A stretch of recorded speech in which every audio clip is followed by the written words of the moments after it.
केंद्रीय मंत्री नितिन गडकरी ने ट्विटर पर पोस्ट करके कहा है कि आज के दौर में असली दलित ब्राह्मण हैं।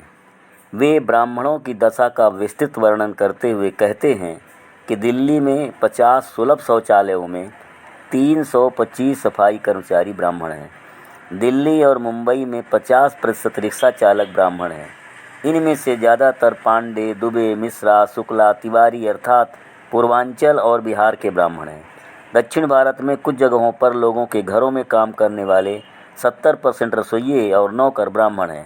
मुसलमानों के बाद भारत में ब्राह्मणों की प्रति व्यक्ति आय सबसे कम है। चिंता की बात यह है कि मुसलमानों की प्रति व्यक्ति आय में सुधार हो रहा है, जबकि ब्राह्मणों की आय लगातार कम होती जा रही है।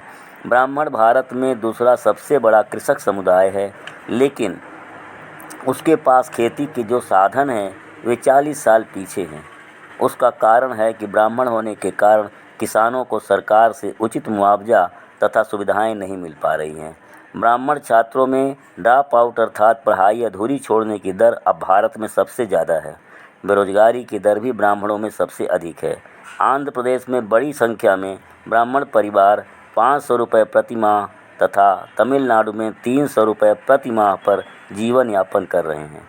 भारत में ईसाई समुदाय की प्रति व्यक्ति आय 1600 रुपये, SC/ST की 800 रुपये, मुसलमानों की 750 रुपये, किंतु ब्राह्मणों की केवल 537 रुपये है।